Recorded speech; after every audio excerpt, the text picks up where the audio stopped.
Okay, well, at least we started off, now we got a computer, but we evidently don't have a lavalier mic. And I just, preachers stand behind the pulpit here, but I'd rather walk a little bit and point the slides. So raise your hand if you can't quite hear something or you want me to repeat something, but I'll just try to shout a bit. Okay, so again, I'm Jack Strandoy, glad to be here. When I looked at your Capsung book and also the schedule that you have this year, it's a little bit different than the last couple of years, and you've added some really good things, or Dr. Howard has at least. And I know you had a little bit already about how the liver is built and what the liver does, and all kinds of good stuff there. So I'm going to take that and talk about a little bit of the liver as to what it does with drug metabolism, and hopefully add and not overlap too much. And I also see that you're going to have a whole session on pharmacogenomics, which is terrific, because now we've got some experts to talk about that. And hopefully I'm going to set the stage with it, because I'm going to talk a little bit about pharmacogenomics too, and I don't think it'll overlap so much with the upcoming session on that. And in the middle, I'm going to talk about my stuff, which is drug metabolism. And when drug metabolism goes awry, we'll talk a little bit about adverse drug reactions that sometimes are caused by differences in metabolism or conflict between a couple drugs that are taken therapeutically. So we've got some learning objectives, and learning objectives are sort of what you should be able to do when you finish studying this topic, rather than a course outline of what I'm going to tell you. So we want to be able to define some of these phases of metabolism and why they're important and why they're different. Talk about some drugs as examples. It's kind of like if you wanted to study French sentence structure, but you didn't want to learn vocabulary. It doesn't make any sense. So learning pharmacology and learning how drugs act means that drug names and what they do and what they're clinically used for is part of the deal. And I know a lot of these names are like learning French vocabulary. They're foreign terms and sometimes barely pronounceable. So at the end of the slides, you may have noticed that I looked through all the slides and picked out every drug name that I used as an example, and I listed it at the end in a quick sentence or a few words as to what drugs are used for. So you can start to recognize some of these names if you don't know them already. Theory is fine, but we're in a clinically applied field here, both of medicine and of drug development and pharmacy and dentistry and all kinds of clinical specialties. So we want to know not only how drugs work, but why they're used clinically and what happens when that goes wrong. So some of the clinically important pharmacogenetic and pharmacogenomic differences in drug metabolism we'll list as some examples. And why these enzymes can be subject to change, either inhibition or induction. And a little bit about how adverse drug reactions are caused by some of these alterations. So these are the learning objectives for the session here. Seems simple, but what's a drug? Well, a drug is a chemical given for the diagnosis, prevention, cure, or control of disease, if you really want a good strict definition. So lots of things could be drugs, lots of things could be foods or chemicals in the environment or whatever. But if they're used clinically for something, they can be a drug as well. Biotransformation is a nice fancy word. And what it means, as you might guess, is biotransform, changing the structure and the function, usually, of a compound. And so we use that sort of as a synonymous term with metabolism. It doesn't necessarily mean the drug gets stronger or weaker or different, but often it does. And then there's the term prodrug. So you think of a chemical taken as a tablet or a syrup or something like that for clinical utility, as being an active drug that we take, but sometimes the drug that is administered to the patient is really inactive by itself for various reasons. Sometimes it's more chemically stable, sometimes it's harder to make, and sometimes the active component is real short-acting, very fleeting, and unstable chemically. And so these compounds are called prodrugs, and they require drug metabolism that we're going to talk about to activate them to the biologically, clinically active transformation. So that's what a prodrug is. And kind of the role of drug metabolism, if you think about it, and if you didn't know a whole lot about it, but you had some biology and you understood how the body worked, these things make sense. So when we take something orally, let's say, into our gastrointestinal tract, and we want to make a drug out of it, we usually don't want to treat the inside of our intestines. We want to get the drug out through these membranes, into the body, into the circulation, around to the other organs, wherever it's going to go and cause the biologic effect that we're looking for. So if you want to have something cross a membrane, and you've studied since 6th grade or so that membranes are made of proteins and lipids, and lipid-soluble things go across membranes, you kind of want a lipid-soluble compound across the membrane. That makes sense.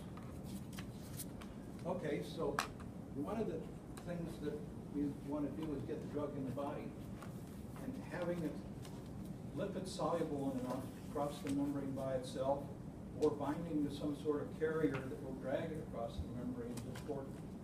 Okay, now our drug is circulating around the body, and enough is enough. We don't want it to last forever, and we want to get rid of it. So a lot of drugs are, for instance, excreted by the kidney, and they're small molecules. They get across the glomerulus, they get into the kidney tubules, but it's a lipid bilayer membrane as well. So this lipid-soluble drug could cross the kidney membranes, go back into the circulation of the kidney, back into the body, and last forever. That's not such a good idea. So teleologically, what we would like is a lipid-soluble compound to get it into the body, but a water-soluble compound to trap it into the nephron and be excreted out into the porcelain. Okay? So kind of if you're thinking teleologically, what the body would like to do is take a lipid-soluble molecule and make it more water-soluble to be able to excrete it and terminate its action. And so that's the first point here, and that's why I put that up there. The second point is that we talked about prodrugs already.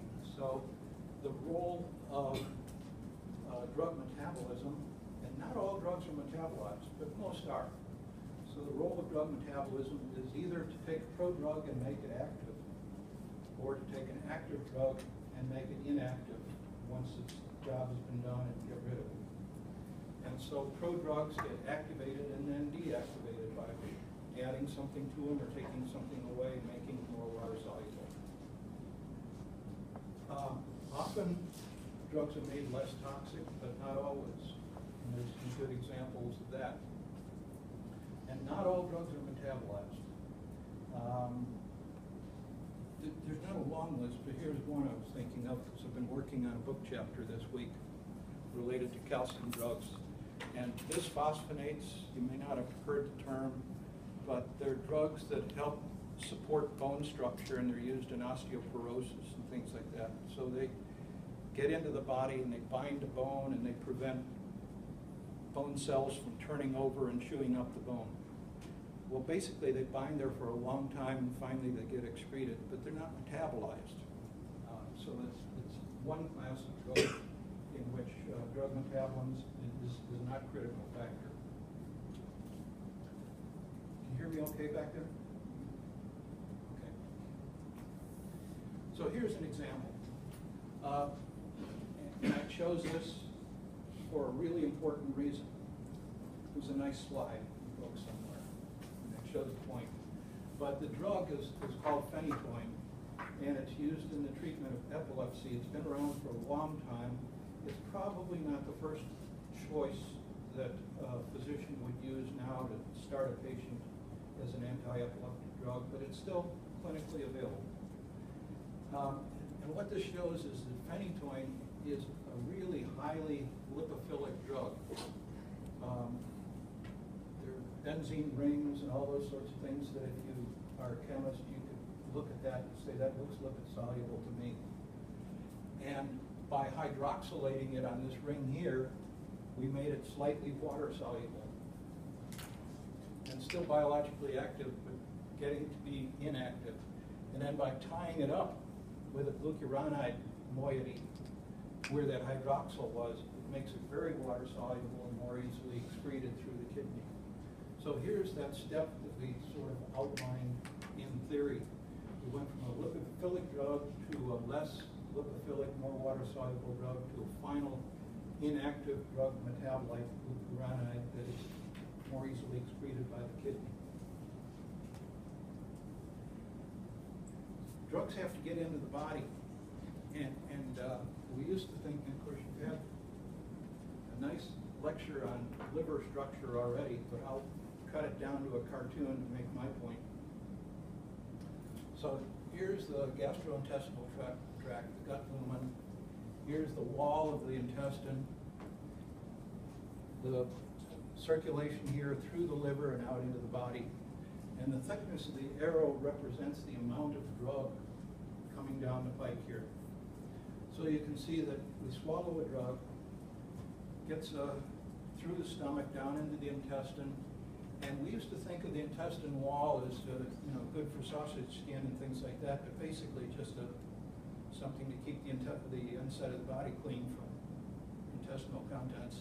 But we know now that this membrane, this intestinal membrane, is very biologically active with metabolic enzymes and transporters that try to keep bad stuff out of the body, teleologically or evolutionarily, if you think of it that way. And so if you look at the thickness of the arrow here, very few drugs, but some, are 100% absorbed when you take it orally. And so that fraction of drug that's absorbed varies a lot. And you can calculate that when you're developing a drug for therapeutic use. And so in this case, let's say 2/3 is absorbed and 1/3 continues out into the toilet in the feces here. The bisphosphonates, I just used as an example, have an absorption of around 5%. 95% of it is wasted. Why on earth would you market a drug like that? Well, the answer is it's the best we have in that particular class of drug. Their inherent movement across membranes is so limited that we just give 20 times as much, knowing that only 5% will be absorbed. And so that's worked out in the bioavailability of drugs as they're developed for therapeutic use. Okay, so some of the drug we lose, some of it to metabolism, sometimes through the bacteria in the GI tract, but it's gone. We got some drug, and it's crossing this biological membrane of the lumen of the gastrointestinal tract here, and we actually lose some of it there. We lose two ways. One is sometimes it's sort of spit back by transporters, and there's a whole list of those things. The book talks about some of them. And some of it through metabolic enzymes that are embedded right in the wall of the intestine here, the cytochrome membrane, metabolic enzymes that we'll talk about in just a minute. But that fraction that does make it across the lumen and the wall of the intestine here are picked up by the portal vein, which is the main blood supply that carries it to the liver. And the liver, as you talked about already, is a source of a lot of metabolic enzymes. And so once drug passes through the liver, some of it is lost to metabolism. Then it goes out into the blood of the body, goes around the circulation, goes to wherever it's going to do its job, recirculates through the body, back through the liver. Again, some of it is chewed up, and eventually it gets all metabolized and excreted, and you're ready for the next dose. Sometimes a drug is very actively metabolized by these enzymes. It binds well to a particular enzyme that happens to be in the liver, a lot of these cytochromes, and it's metabolized so readily that very little of it gets out of the liver and into the systemic circulation. And even though drugs go through the liver, go around the body, come back through the liver, make several passes, the terminology for these drugs that get so actively metabolized that they're not terribly useful orally because you can't get past the liver, it's referred to as first pass metabolism. First pass through the liver sucks out so much of it that you don't have much left. So dopamine and dopamine agonists that are used in psychiatric diseases, dopamine is a neurotransmitter, it's made in the body and all that, but we don't give dopamine orally. And the reason is it doesn't get through the liver. There's a drug called propranolol that's a beta blocker, and it's used very often to lower blood pressure, lower heart rate, do things like that. It's sort of a prototype of the beta blockers. You can give it orally, or you can give it intravenously. But if you give it orally, you give 10 times as much as you do intravenously. Why? The liver chews it up. So sometimes drugs are just not useful orally for first pass metabolism. And sometimes the dose has to be adjusted because you take into account that you're going to lose a lot orally versus giving it intravenously. So this efficiency of metabolism can sort of be thought of as an extraction ratio. That sort of says what I mean. How much of the drug gets extracted by the liver. And you could think about this and come up with this answer, but you could think about the fact that, okay, if blood is flowing through the liver and delivering drug, then the amount equals the volume times the concentration. You know, it's one of those basic equations that solves half of life's problems. So the amount of drug that is going to be removed by the liver is going to be the flow rate, the volume, times the efficiency of those enzymes to suck it out of the blood. That makes sense. So if the liver flow rate is slower, it has different contact time, different amounts going through the liver. If the liver blood flow is pretty high, which it usually is, and the efficiency, the extraction ratio is high, you're going to lose a lot of drug. And that percentage is called the extraction ratio. And the metabolism can be the efficiency of the enzymes times how much is delivered to the enzymes too. So, as I mentioned, these high extraction ratio drugs, like the dopamine agonists and things like that, are referred to as first pass metabolism, which is a little bit of a misnomer because all drugs have a first pass through the liver. It's just that not all of them lose most of it. Where does this happen on these liver membranes? And so you probably talked a little bit about that. I won't spend too much time with it, but the endoplasmic reticulum, this series of membranes containing enzymes, is where families of metabolic enzymes called cytochromes reside. And the cytochromes, here's another sort of folded membrane, so there's lots of surface area for these cytochromes to see the blood flow going by, carrying the drug.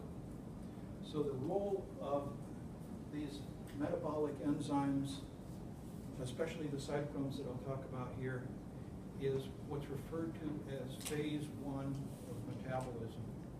There's sort of a phase 0 that I think your book referred to, that is sort of delivery of the drug across transporters and things, but I'm just going to focus on the 2 phases of metabolism. So traditionally, phase 1 is referred to as these oxygenases, or I like to think of it as breaking the drug down, making it more water soluble, oxidation, reduction, hydrolysis of the drug through various pathways. But this family of enzymes called cytochromes is the most important here. And the name you can think of, and probably figure out where names come from too, it's a ring structure that looks a lot like chlorophyll, if you will. And chlorophyll, of course, does all kinds of things in plants, but it's a great pigmented molecular structure. And so are the cytochromes. So you can think of chrome as color. And the numerology here refers to a cytochrome P450. And the P, way years ago when they first discovered these things, referred to pigment because they were colored. This stuff they found in the test tube here. And they figured out that they could measure the amount of this cytochrome if they bound carbon monoxide to it and put it in a spectrophotometer.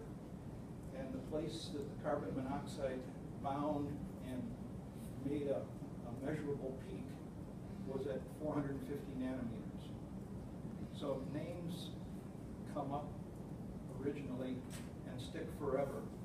And half the people have no idea, what is P450 for? What does that have to do with anything? So at first there was one cytochrome at P450, and then somebody found something at a slightly different peak. Oh my God, now we have 2 cytochromes. Well, now humans have about 50 different cytochromes. And one would think that we're at the top of the evolutionary peak, certainly got to go down from there.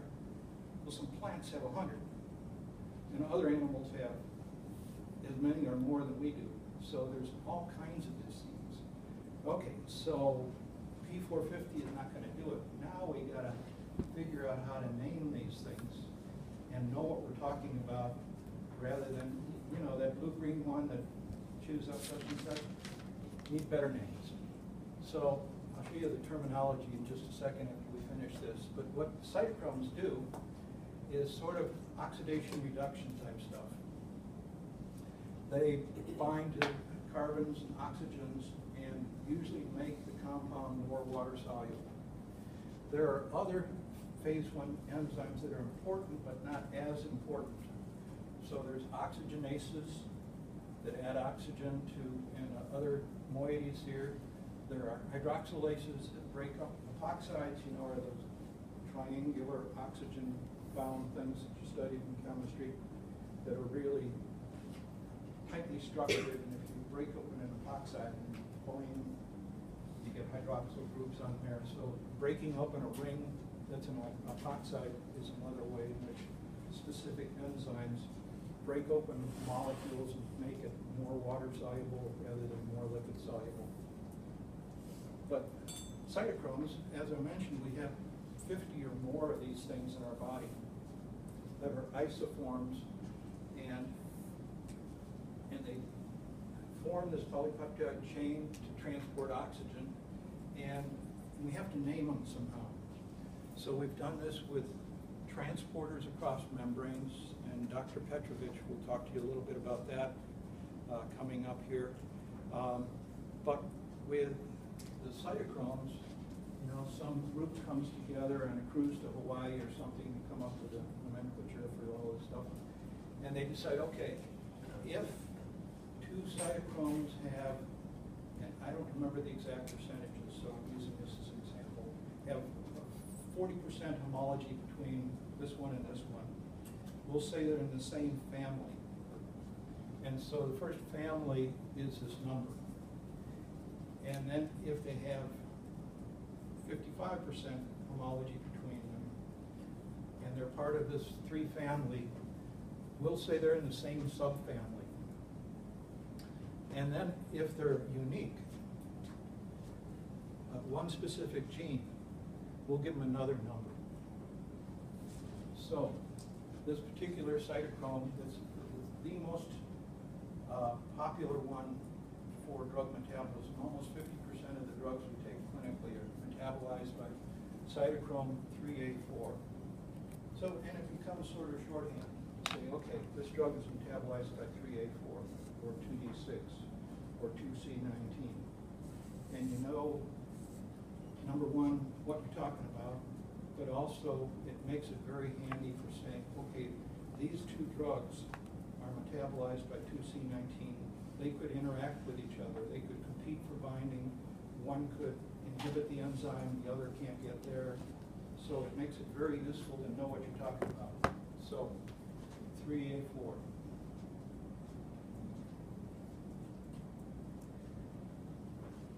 And we talked about that already.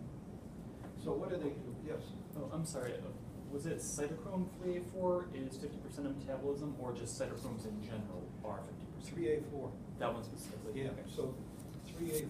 And I think I've got a little diagram coming up. Here's, I'll come back to this, but here is the percentage of the different cytochromes, and we'll worry about this later, that are responsible for most of the drug metabolism. So here's 3A4, and there's a very similar one, very close congener, 3A5, that's sort of just grouped in there. It's hard to tell the difference between the two, so they group them together. Half the drugs. And then these other ones are equally important for various reasons, but not as prevalent. Okay, what do they do? And basically, had some biochemistry, and you can go through this later, but the important thing is that they, as you can see here, they're taking a proton on this particular drug here, and they're using these monooxygenase reactions to add oxygen and make it a hydroxyl group. So this is a lipid-soluble moiety, and this is a more water-soluble moiety. It's kind of like ethane versus ethanol. This is much more water-soluble. And it does this through NADPH is an energy source, electron movement, you need oxygen, you remove water out of the whole cycle, and you use iron to bind all this stuff. It looks a whole lot like hemoglobin and chlorophyll and things like that. So that's the main point here, that this enzyme hydroxylates the drug. So phase one drug reactions I like to think of as sort of breaking down the drug. Taking something off, breaking it open, making it more water soluble, and phase two reactions are kind of building it up. And that's adding something to it to make it more water soluble. And most of these are referred to as transferases because guess what? They're transferring stuff. So they're transferring sulfate or UDPGA or glutathione or an acetyl group or a methyl group onto something which makes it bigger and more water soluble.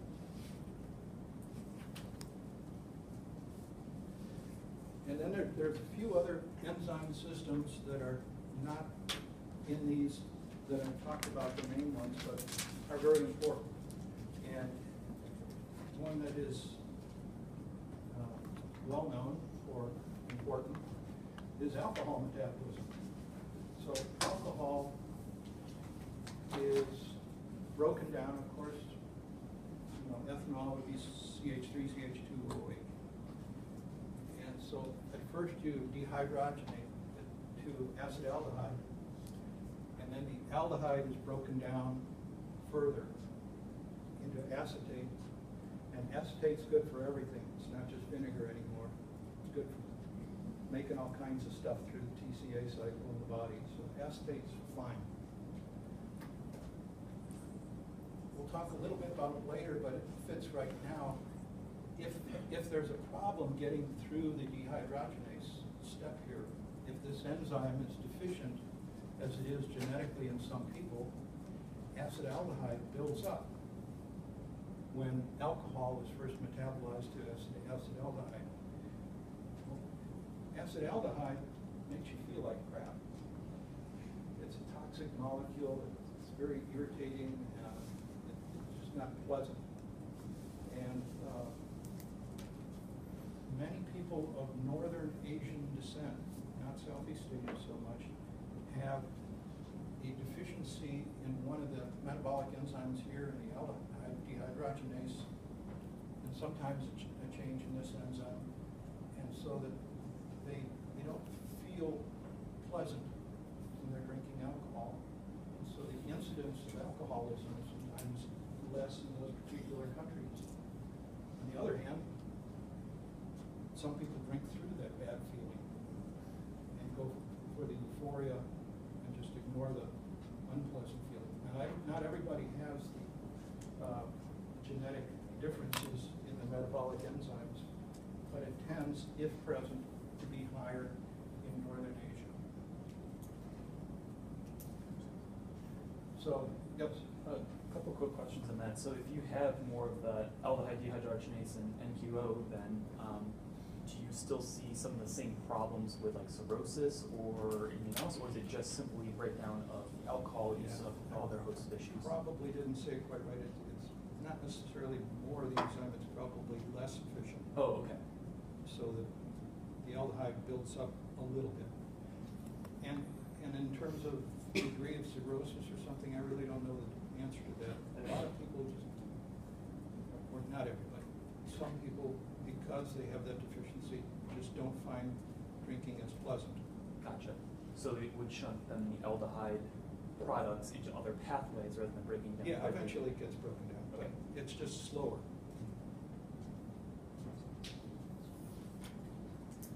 We talked about this, so you got the idea.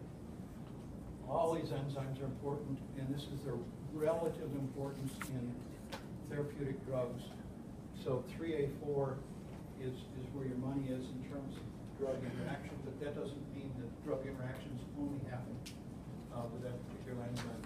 And these are the transferases. So glucuronidase transferase is responsible for a lot of transferring, but there's others as well, and we'll come back to some of those.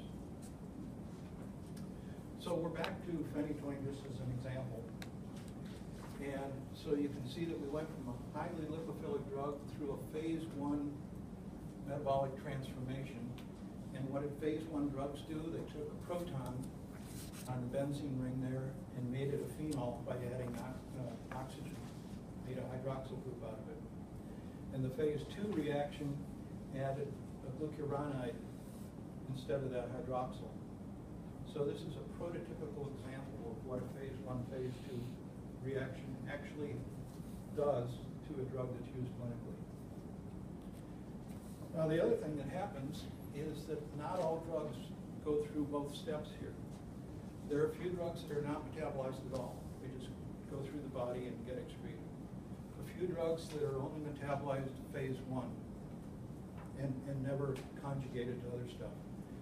Few drugs that are metabolized by phase 2 conjugation without changing the basic structure through phase 1 enzymes.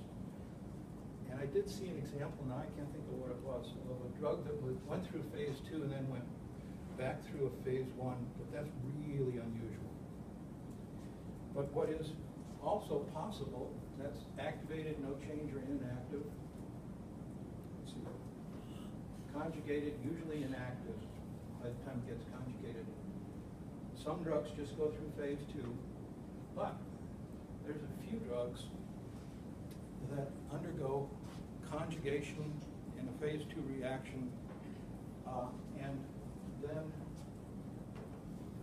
this conjugated moiety here gets cleaved back off by bacteria in the intestine, becomes more soluble again, more lipid soluble, and can recirculate back through the cycle. Of course, you lose some each cycle.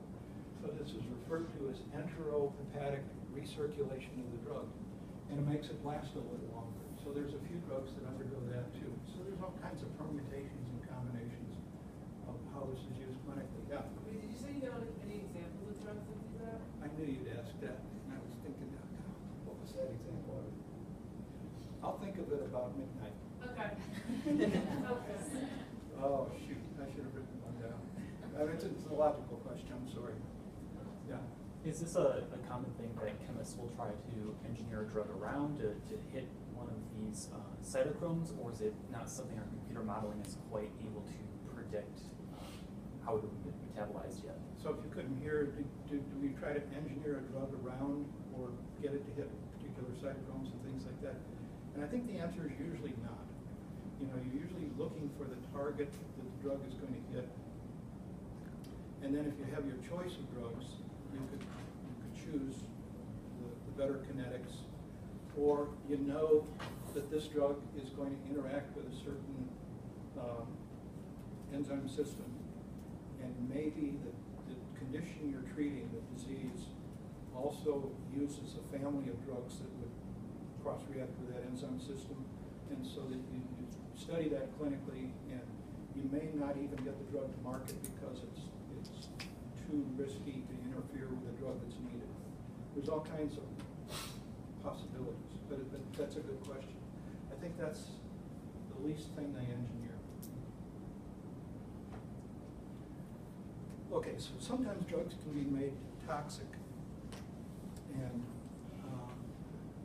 one way that is an example of that is drugs can interfere with cardiac rhythm, especially in patients that have what's called the long QT syndrome. So if you remember the electrocardiogram from physiology, you get the QRST,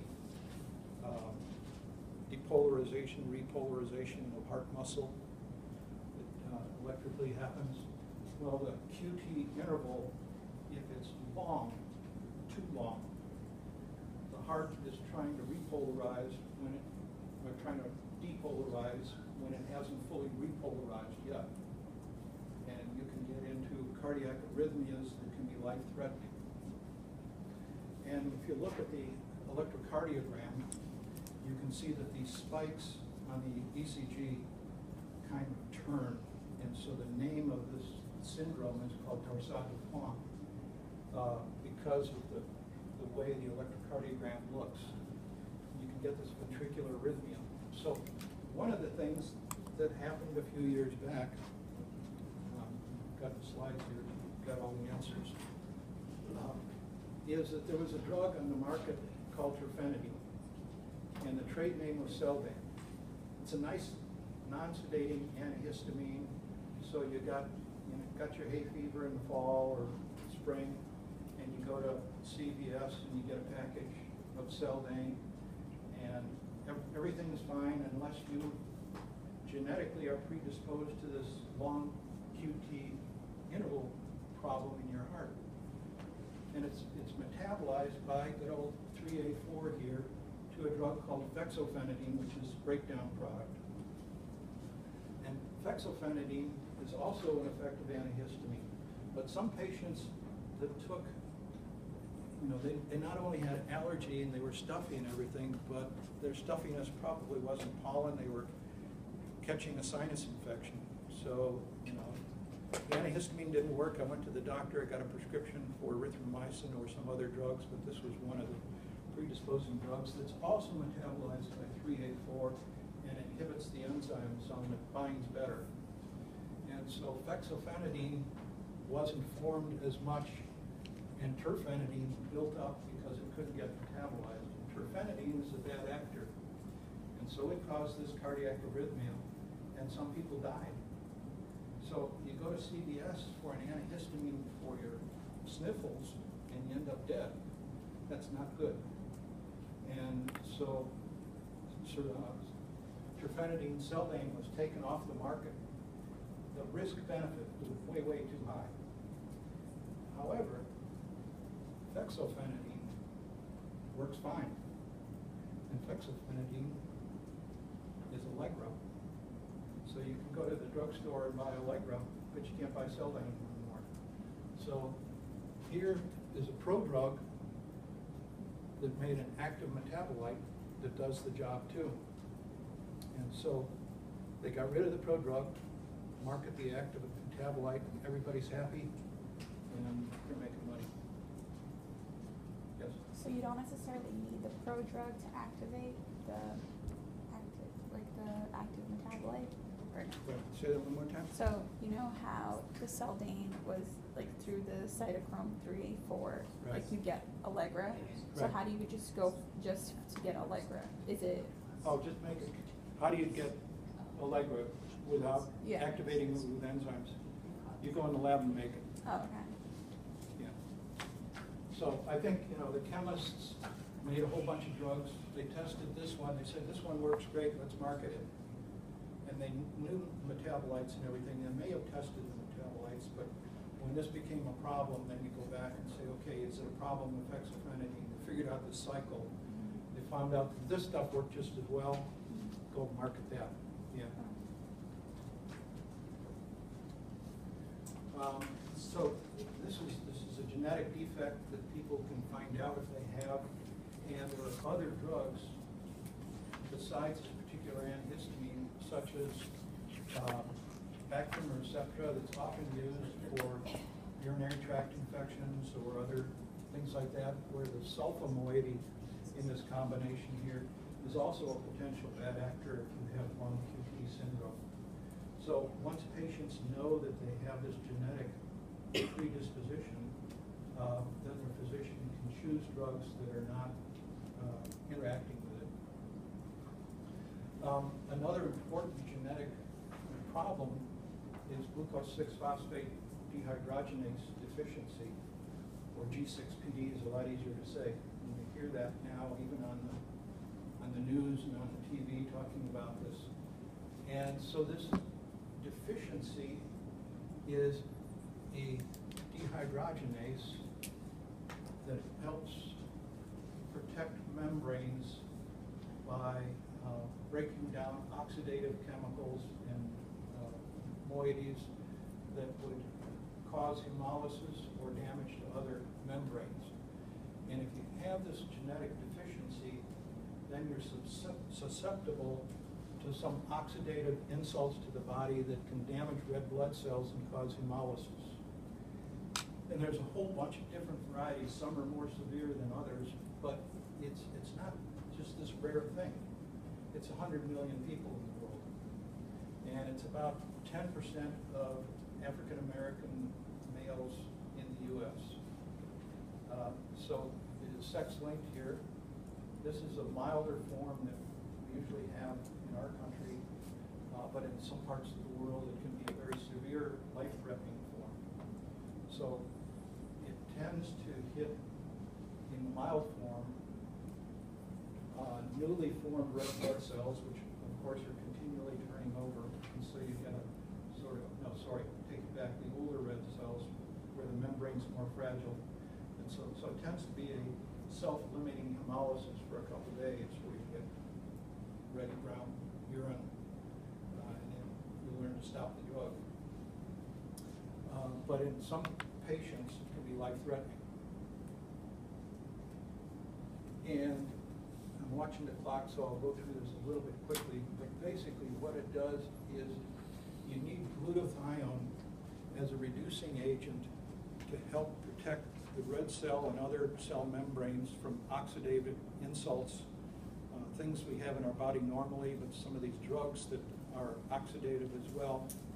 And so normally this is no big problem, but if you don't have enough reduced glutathione, because you can't reduce it because you don't have enough of that glucose 6-phosphate dehydrogenase, then you kind of use up what you have, and the drug can damage the cell membranes and produce hemolysis. And it can damage other cell membranes. It's just that hemolysis is something that you can see. Your urine's different color. You can take a blood sample. You can't breathe because you can't carry enough oxygen. The the other cell membranes you can't really analyze as easily as you can damage to the red blood cells. This is not, first of all, it's not rare. And secondly, the drugs are not esoteric either. So oxidative drugs, including aspirin and nonsteroidal, can be a problem. It was first discovered with anti-malarial drugs in World War II. Sent some African-American soldiers to Southeast Asia to fight with the Japanese front down there. And it's an endemic area where malaria was, and so Primaquine was one of the first anti-malarial drugs, and it causes this problem. So this was a prototypical drug that identified the syndrome in these patients that ended up with hemolytic anemia. If you ever watch MASH reruns, Klinger had it, and he tried to get out of the army with everything, but G6PD was one of the programs that's my favorite episode. Some antibiotics, quinidine is used as a heart drug. Sometimes just the products of infection, lots of oxidative breakdown products of bacteria and things like that. Chemicals, naphthalene is one of them. And then in some parts of the world, or some of the textbooks, they'll call this syndrome favism. And I don't know if you know what fava beans are. They're like, they're like lima beans on steroids. They're great big, nice big fat beans that are very popular in the Mediterranean area, Italy, Northern Africa, Middle East. And they contain a compound that will precipitate the syndrome. So sometimes it's referred to as favism. We had a Syrian physician in the department a few years back who worked the ER. He says, you'd think they'd learn. Every spring they're coming in with favism. I mean, didn't anybody tell them not to eat those beans? So far we've discussed a few pretty big genetic components of drugs. What is screening like for clinics for some of these genetic predispositions, or is it not something that's addressed until there's a big problem? Another good question. I think you can genetically screen for it. The other thing is that if you came into clinic, you're an American black male, there's a level of suspicion to at least test for it. If you're from the Middle East, you're from Northern Africa, you're from around that part of the world, kind of almost the malaria area as well. And it may have been a protective genetic defect, if you will, against malaria. But you start out with a likely suspect. I'm a Scandinavian. We don't have no stink of malaria. I'm very unlikely to have it. But yeah, that would be the first suspicion. And then the question was really good as to how you test for it. And I really don't know the answer to that. But you could probably do a genotype these days. Well, and you said it would show up in their urine. So it would show up in their urine. Oh, if it would show up in the urine if you ingested a drug and you got some hemolysis and your urine ended up. So then the doctor would reddish brown. stop taking that. If you came to of course, the urine could have blood in it for whole lots of reasons. But in the differential diagnosis, one could be, I wonder if you have G6PD deficiency. What other drugs have you been taking? What have you been eating? Do you have dysuria? Do you have pain? Do you have other reasons as to why you would have blood in your urine? Bladder cancer, all kinds of reasons, but this could be one. There can be variability in metabolism, and one very common drug that probably all have heard of is warfarin. The trade name is Coumadin, and it's used as an anticoagulant if you've had an embolus or heart problems, and you really don't want to form more clots in the blood. You may anticoagulate a patient. How much do you give? Well, up until now, it's been try a little, see how it works, try a little more. Lots of variability among patients because of metabolic differences. You can measure what's called the international normalized ratio, or INR, so that everybody is measuring the same thing. There's kind of a agreed upon standard, and you try to get 2 or 3 times what this INR is as the target for the anticoagulation. But you may take 10 milligrams and you may take 20 or 5 or different amounts. And why is that? Well, part of it is the pharmacogenetic variability of the enzyme, in this case 2C9, that breaks down and metabolizes the warfarin. But there's also a pharmacogenetic variability in the receptor to which it binds. And so we know this now, and it's cheaper and easier to still titrate the drug, but you can determine the amount of enzymes and receptors in various people. And so for the last 5 or 10 years, not 10, at least 5 years, the economics of the cost of genotyping people before you start warfarin right now is more than just futzing around and finding the right dose. But we know how to do it. It's just too expensive right now.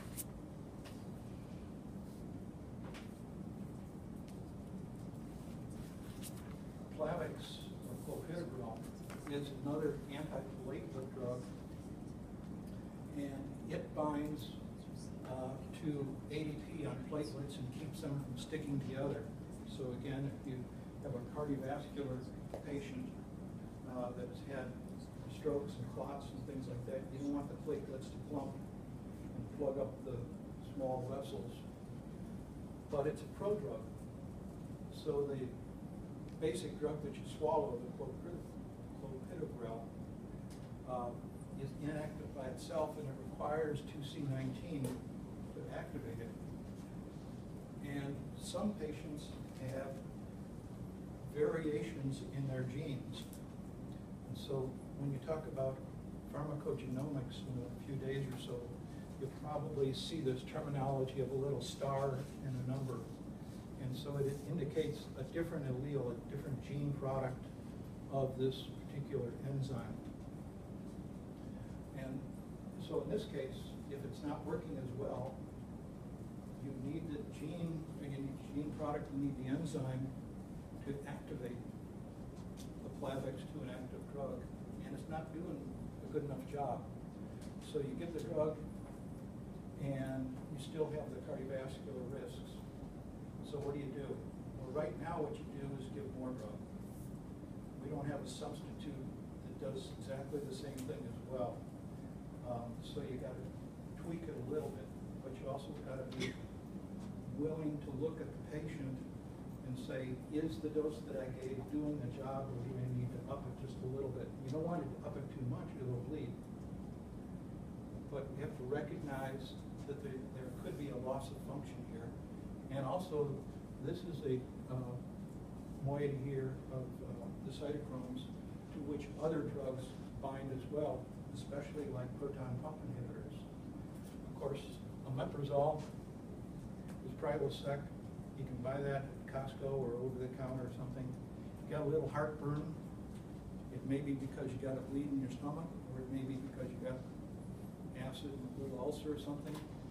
And it also binds to 2C19 and reduces the effect of your Plavix drug. So one way to approach drug interactions is to say, okay, if I need this drug and I need this drug, how can I work around the fact that they interact with each other? How about another drug from the same family that doesn't do that? So here's omeprazole that's not good for this combination, but pantoprazole, which is another proton pump inhibitor, doesn't use 2C19, and so therefore it would be a way of getting around that problem. Interactions with food. And big culprit, or the prototypical culprit, is grapefruit juice.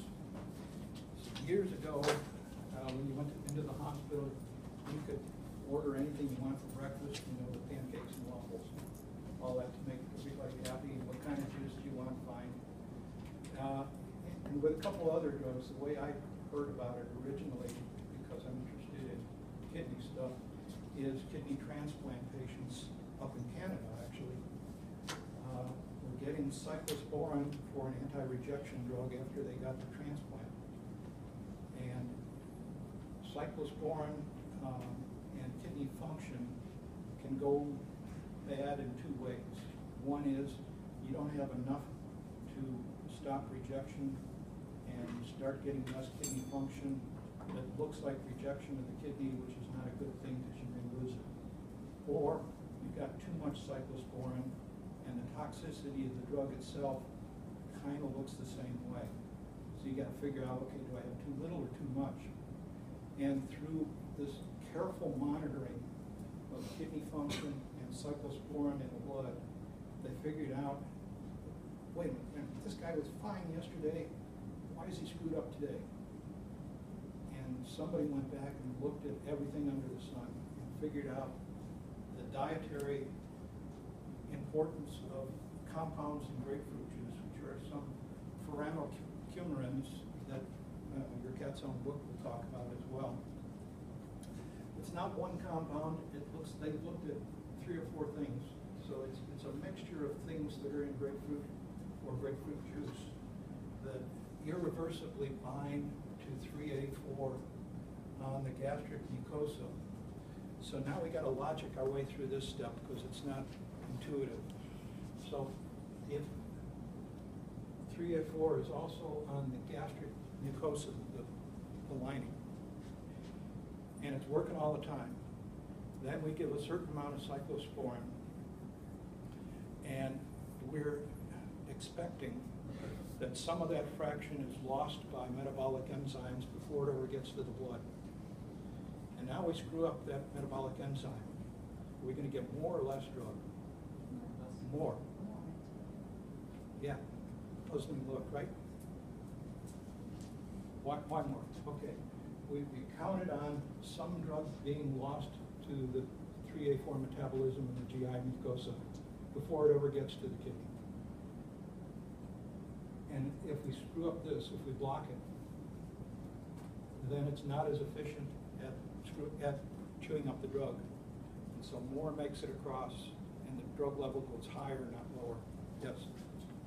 What is like the body's mechanism to increase expression of this enzyme? So if you, since it's binding, since grapefruit is binding irreversibly, like what triggers for more expression? Okay. So the grapefruit is binding to the enzyme. What does the body do then? Yeah. Yeah. Okay. So there's actually 2 questions there. And I'll get to both parts. Part 1, the grapefruit compounds, whatever's in the juice, binds to 3A4, and it binds irreversibly. So one grapefruit, is that it for life? No. Well, no. I mean, of course not. But I'm saying like some people may. What do you mean? Of course not. Why? I mean, because it's just one grapefruit, but I'm saying like people may like have a tendency to drink a lot of grapefruit, and I'm just saying, just in general, Yeah. like, are you not, since you're knocking them out? I mean, I'll watch the clock and I'll give you the answer instead of playing games with you here. It binds irreversibly. That's fine. But gastric mucosa is continually scraped off and renewed. So the GI mucosa cells that I have tomorrow are different than the ones I have today. So yes, it binds irreversibly, and we don't do anything about it except we're scraping off the cells and pooping them out. And so that's why it lasts about over 24 hours. 1 glass of grapefruit juice, that's the irreversible part. But it finally goes away because we get new cells. So that's the first part. The second part is that there are inducers of cytochromes, and I think we'll show a couple examples, but we don't need to turn on something to make more cytochrome. We just wait for it to go away and be renewed. So that's part 2 of your question there. Is that okay? Yeah. Yeah, good. Okay. So here the consequence was greater absorption of this drug, and cyclosporin Some statins are like that. My lipids were creeping up, so I talked to my physician and he said, "You want to take a little simvastatin?" I said, "Yeah, sure." You know, read the side effects and the benefits and the risks and all that. And so, you know, my lipid profile is great here, but on the bottle that I pick up, it says, "Do not take with grapefruit." And if you take too much statins, you can get muscle pain, sometimes muscle damage. You gotta really go up there. You gotta eat the whole truckload of grapefruit, and you gotta take a high dose of statin and all. But there is a drug interaction. Calcium channel blockers are used in some cardiovascular diseases.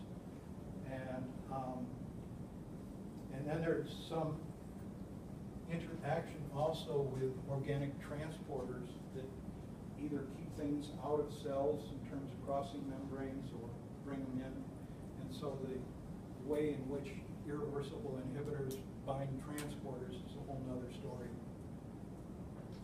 But you can either change the metabolism or change how much gets across cell membranes. Grapefruit juice won't kill you. It's just that it screws up a lot of drugs. And so virtually all hospitals now have taken it off their menu. It's just not worth the risk.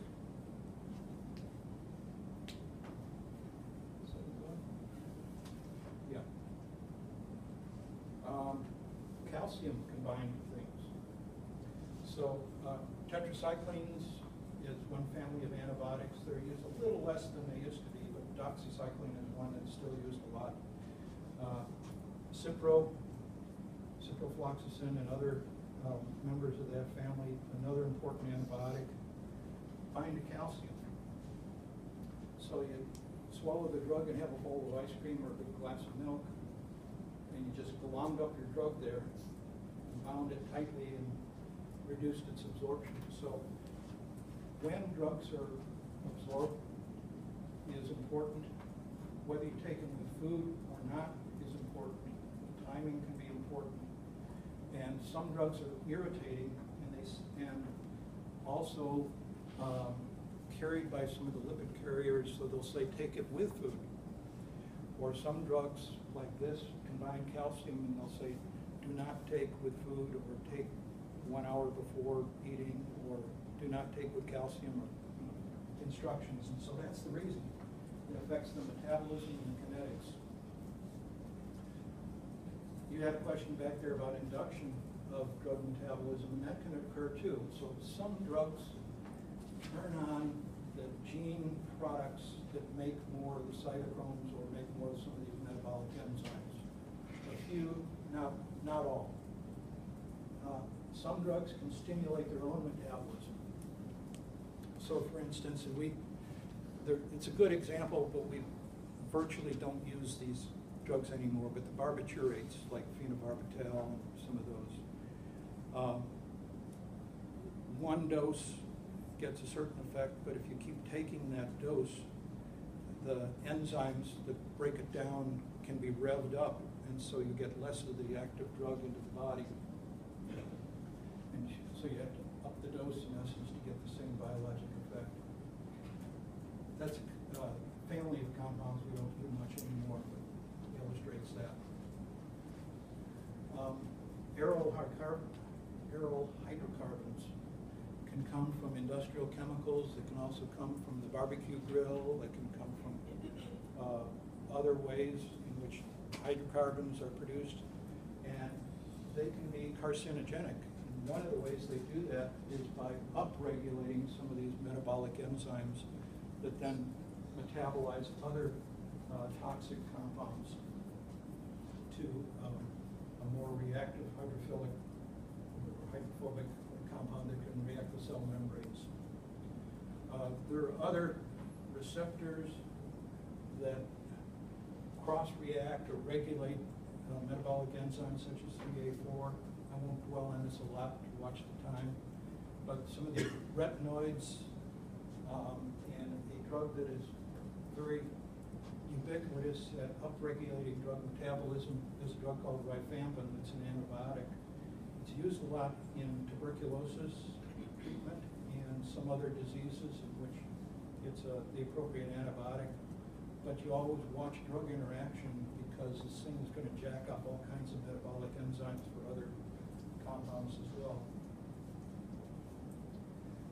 Smoking changes some of these aryl hydrocarbon cytochromes. Everybody thinks if it's natural, it's safe, which is nonsense.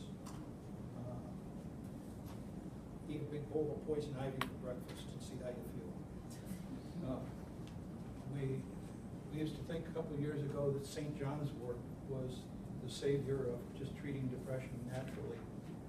Turns out it's got a mild antidepressant effect, but in clinical trials that were done at Duke, it really wasn't nearly as effective as pharmaceutical agents in terms of that. But what St. John's wort plant-derived stuff does is jack up metabolic enzymes and screw up other drugs. So if you're taking it because it's natural and it's not going to hurt you, it's not true.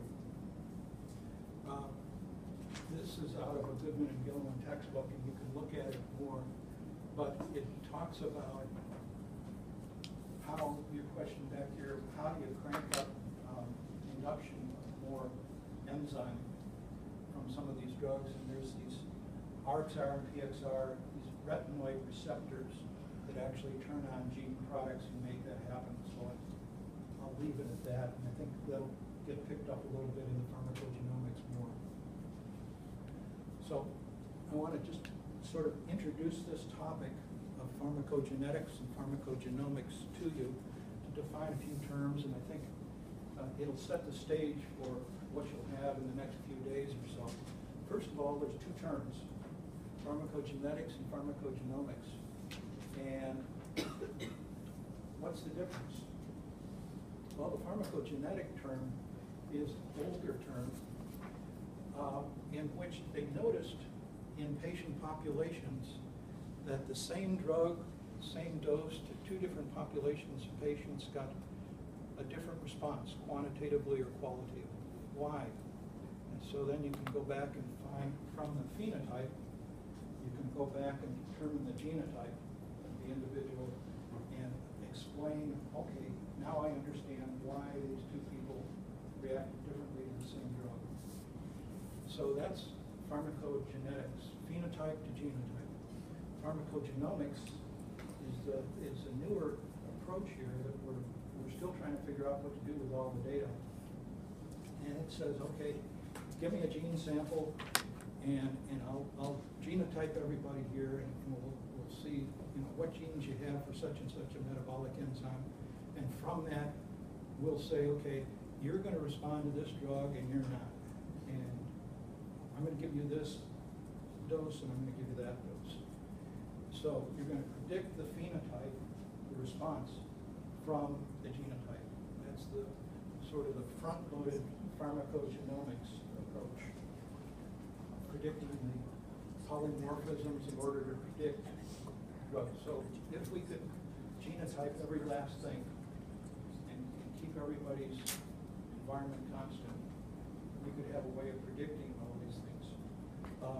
And probably this approach here is what we're debating now as to whether or not this is standard approach for patients getting warfarin for the first time. Should we genotype them first so we know how they're going to react and what dose to choose? Or could we genotype people to look for glucose 6-phosphate dehydrogenase gene polymorphism? And it's not easy, because I just picked this diagram here because it was nice and busy, and what it shows is this is methotrexate, which is used for a number of diseases. It's a clinically available drug, but this is the metabolism of methotrexate. Now this will be on the exam, of course, but there's a transporter, there's binding, there's metabolism, there's 20 million genetic pathways involved in this whole thing. So genotyping somebody to see how they're going to respond to methotrexate is a waste of time and money. It's too many variables. So what we need to do is pick out the important things and the simpler, important key pathways to genotype. So we can start with pharmacogenetics, how we have observed all this stuff. And there's a drug called isoniazid that is still used a lot, that's been used for decades to treat tuberculosis. And what they noticed was that different populations, different genetic backgrounds of people responded differently to isoniazid. So they looked at Eskimos. There's a high incidence of TB in northern Alaska. You know, they hang around inside the igloo, cough on each other, I don't know. And they respond differently. They get a different blood level than some people living in Hawaii did, or people in Europe, or in various areas of the United States. Or whatever. So they found out it wasn't unimodal, big variation, it was bimodal.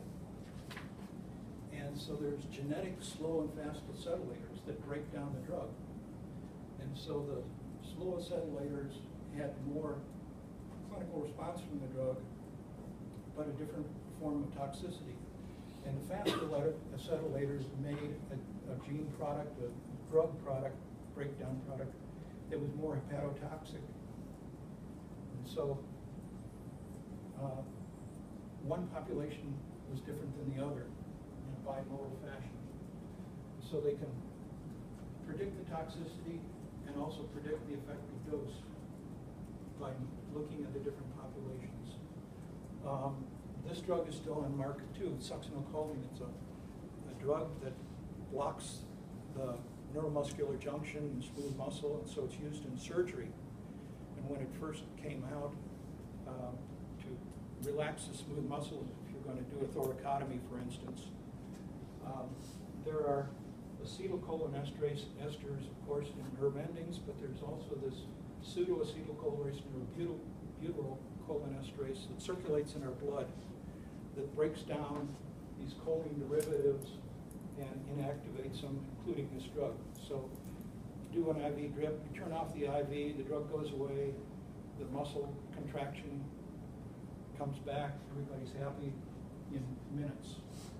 Except some people didn't have this adequate enzyme and the drug lasted forever. So they had, I think a couple people died, but they had to recognize this and bag them, artificially respire them until the drug finally wears off, which was much slower. And it turns out that's a genetic variation in the cholinesterase there. Talked about this a little bit, the flushing response.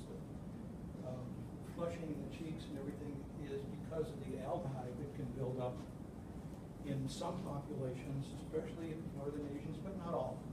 It's still a minority of the patients. That builds up aldehyde instead of passing right through to making acetate, which goes back into the DCA cycle and makes everything under the sun. So that, again, is a genetic response to a drug. Some people don't respond to codeine as an analgesic, and it's metabolized by the 2D6 enzyme. And this is in about 5 to 10% of Caucasian, but less than 2% of Asians. And so sometimes people will say, I can't take codeine, it doesn't do a thing for me. It's got to be metabolized to morphine before it becomes the active analgesic.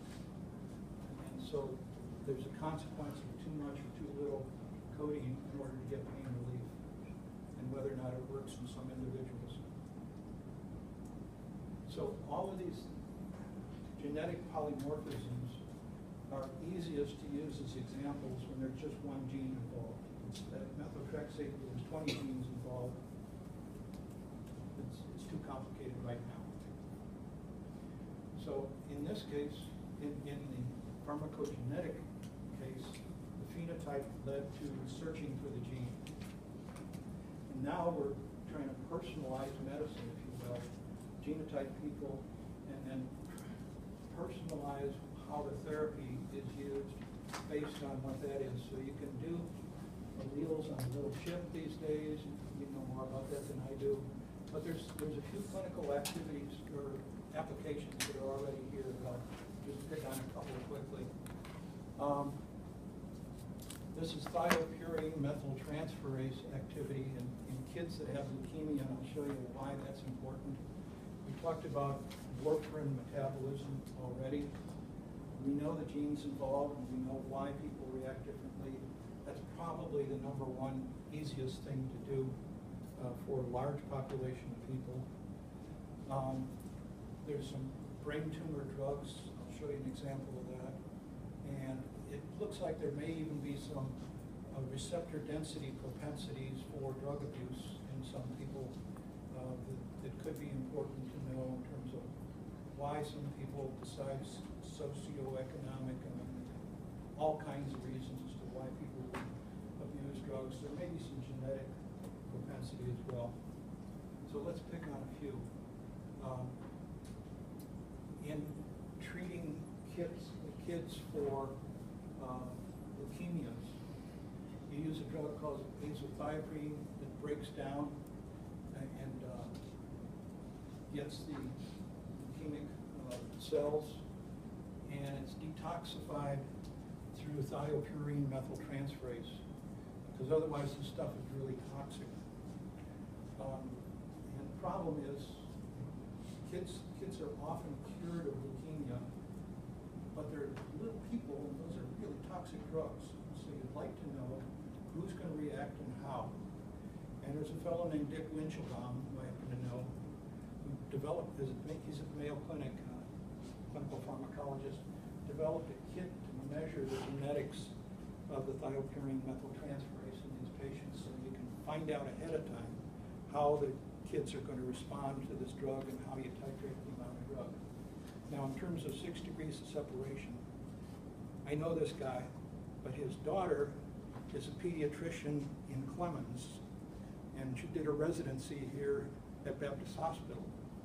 So if you ever need a good pediatrician, Becky Winchelbaum is pretty good.